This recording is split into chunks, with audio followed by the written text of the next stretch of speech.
I was born in India in 1968 in the Punjab in Jalandhar. Can you tell us a bit about your family background and your heritage? Sure, my mother and father, they were from a village existence, and we came to England in 1968, the year that I was born, to Bradford, and my mother and father worked in the textile industry for many years. My parents' perceptions of coming to this country, and in particular to Bradford and working in the textile industry, was very much of an isolated community as such, and unifying and staying with a strong community sense and spirit as such, and gradually integrating more and more into the wider community as such. And there was a very warm welcome overall for them, and it was very much seeing it as an opportunity to be more economically successful.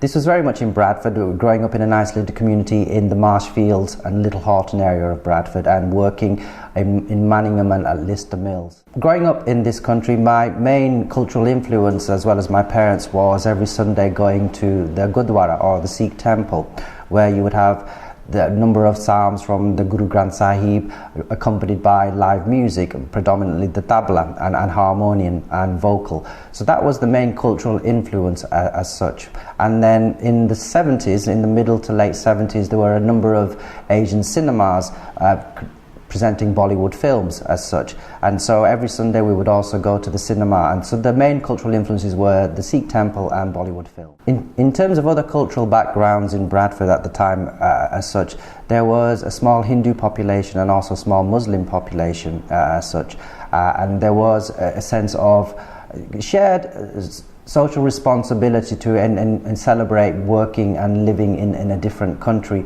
as such, and a real sense of inquiry and openness, and a sense of wanting the best for their children, not having had a educational background as such. So education was very important and valued, and promoting and fostering a sense of working hard at school to have opportunities that parents didn't have as such. As my schooling continued, Western influences began to appeal to me also, in particular literature and going to the theatre on school trips, which was fascinating. And I remember early on going to see a Shakespeare play, and that just opened my mind up to theatre in a very different way as such. And on television as well, being exposed to these different forms of language and understanding and seeing things from different cultures, both literature as well as dance, was something that really stood in my mind from the very early days, and getting a sense of engagement and curiosity. So I think in the first few years it was being curious to what these different art forms were, where they came from, what they were trying to say, and how they were trying to say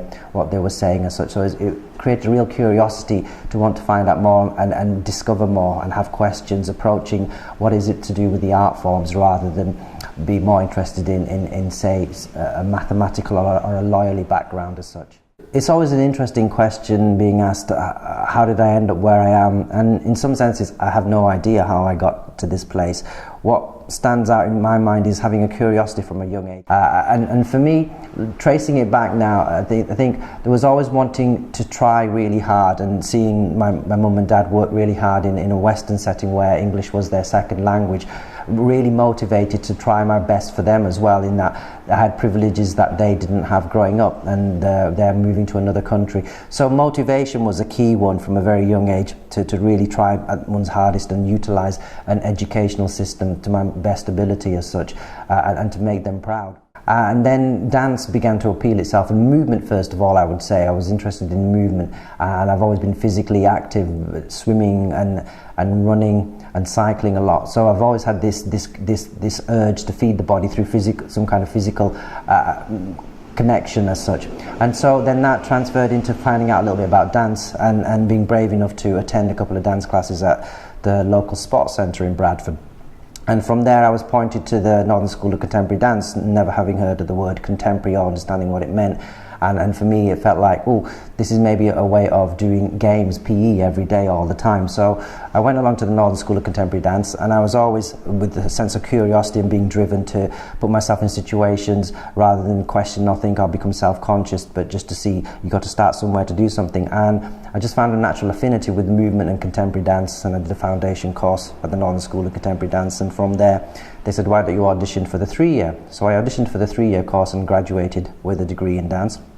And from then I began to have a curiosity in Indian dance and classical Indian dance, and so then discovered Kathak, the style of dance from the north of India, and did a few workshops and masterclasses, and eventually through destiny or stumbled or by accident or provenance came across my teacher Padma Shri Guru Pratap Pawar, who I began training on a one-to-one basis for many years. And at the same time, having established diversity dance company in Bradford, mainly through education work in the first instance, and working with a number of festivals and museums to create performance work as such. So that began to develop more and more, and at the same time getting more and more dance training in Kathak. And so I began to be culturally informed and influenced by different voices, Eastern and Western, in terms of then beginning to want to voice that through choreography as such. And over the years, the company grew and expanded, and I took on more and more challenges working outside of my comfort zone to get to this point now of being funded by the Arts Council as a national portfolio organisation over the next 3 years, and having made a number of choreographic pieces that I've performed nationally and internationally, as well as other commissions as such. So it's been an interesting and strange journey getting to where I've got to, but there's still a lot more to do as such. Not quite sure how as such, but what I can say is in some senses I think dance chose me, and I can't see myself doing anything else. I think I'm one of those people that can be a sponge and readily absorb and learn things. In terms of how I explore work and then those different cultural influences and how the contemporary feeds into and where it sits alongside the Kathak, I think what I've discovered is interesting is that I came to the Kathak with a Western or a contemporary mindset in terms of schooling and education. So as opposed to being schooled in the Kathak style from a very young age, I was westernized with a Western educational system. And so my view was learning it as, in a mild sense of the word, as an outsider first of all. And so what that has allowed me to do is when I'm engaging and working with dancers is understand it from a Western perspective first of all. And the Kathak is at the heart of the work, and how it's informed and influenced by the contemporary in taking it on a different journey. And for me, it's a synthesis of different things, bringing together the Kathak and the contemporary with live music. And in some senses, my identity and trying to define who I am or how I became creative in the way I am, the way I see it is very much of being exposed to different cultural influences, being dance from the East and from the West, and music as well. But very much coming from an Indian perspective in terms of that hard work ethic that was instilled by my parents, and at the same time that sense of curiosity, and from a young age translating from one language to another, from English to Punjabi. So there was already a dialogue in two different cultures from a very young age in terms of how my mind worked. And so I think that has carried forward to this dialogue with two cultures or two languages, East and West, and what that does in terms of how I see work and ideas and concepts, and then realising that have been key moments to really allow the work to flourish. However, also key moments have been when there wasn't any funding in place, in the apprenticeship and learning and going along and trying to make things happen and have that vision and being self-sustaining as an artist without funding, in terms of proving the case the hard way first of all. So that apprenticeship and hard work and dedication has been key and significant as one has moved along as well as such.